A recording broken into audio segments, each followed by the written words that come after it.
Want to make bank? Hi, I'm Ardith, and I'm sure you're wondering what I'm talking about. But the bank is back. The card bank, that is. 4 different designers with 4 different ideas for building a bank of birthday cards to get you through the year. Let's jump right in. My plan is to make 12 cards as a gift to someone who either can't get out to buy cards or who doesn't make their own cards.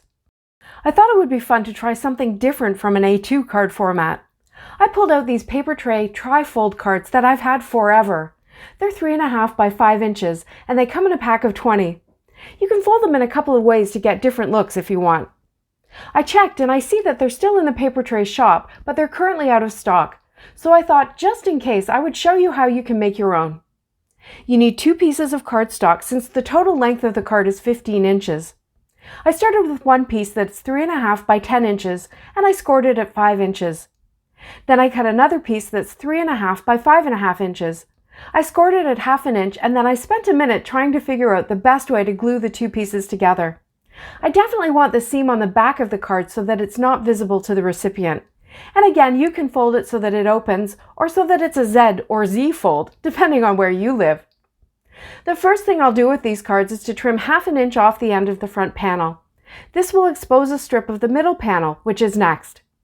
I'm not going to go into a ton of detail of the designs of all 12 cards here. I'll put that in my blog post and link it below.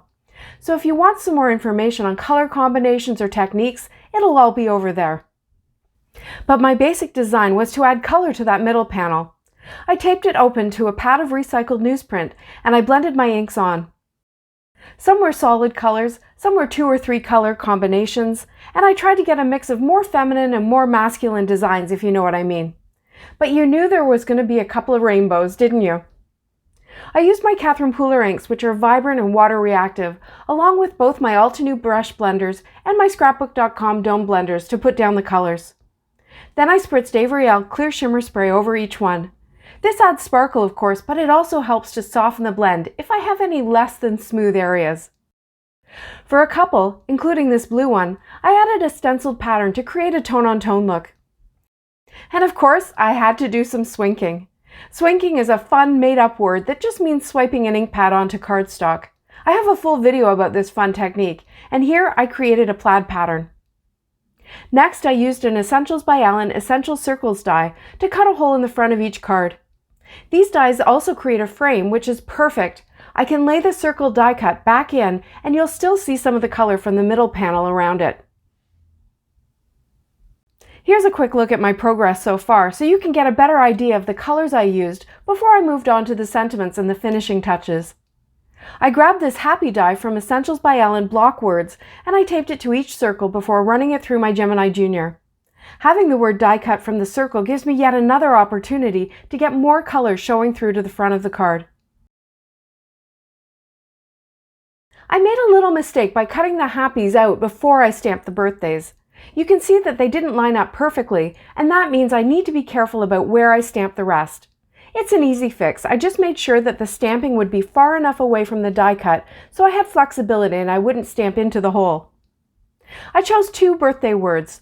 One, an all caps text for my more masculine cards from That Thing You Did, and one scripty one from Totally Random Sayings Volume 2 for the more feminine cards.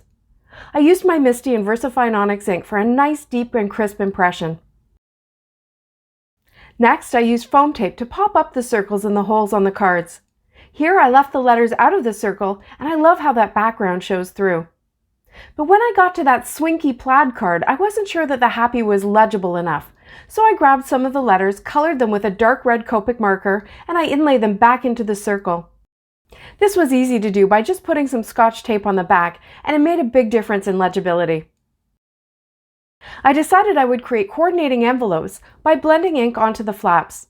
I kept it simple for most, just one color and no spritzing. But for the rainbow cards, I had to do a rainbow envelope. I did 2 at once by taping the flaps close together and blending 3 inks onto the flaps, letting them blend to create the full rainbow of colors. Before we get to one final last touch in the packaging, here's a quick look at the cards. A couple of them I left completely plain, and I just let the colors be the main focus. For this red one, I added some stickles along the right edge of the top white panel, as well as around the circle for a touch of sparkle. Then for the next couple, I just added some jewels from Pretty Pink Posh. This gray one has a dotted stenciled pattern on it from an old Ultra stencil.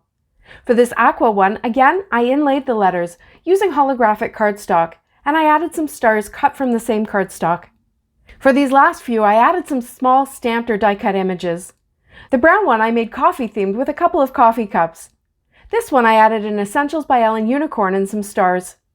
This rainbow card has a black and white Catherine Pooler butterfly, and these last two use an old Sugar Pea design set with the cutest little ballerina and a dancing frog. This card format is the perfect size for adding a gift card, so I used this Lawn Fawn die to cut a bunch. It has score lines that can be folded to create a little pocket. I won't attach them to all the cards now, but I will add strong tape and leave the release paper on. This means that whoever is giving these cards to people can add this little pocket if they want to include a gift card. And to pack them all up, I found this cute rainbow accordion folder. It has 13 pockets, one for each month, and there are stickers that you can use to label the pockets. I also created a little birthday calendar that fits right into the front, so you can see all your birthdays at a glance. These folders will keep the cards organized and ready to mail at the correct time. You can add a sticky note to the front of each card with the recipient's name on it, the date, and even gift ideas if you want. Everything fits nicely in here. All the cards and envelopes, 6 gift card pockets, and 12 stamps along with the calendar and the stickers.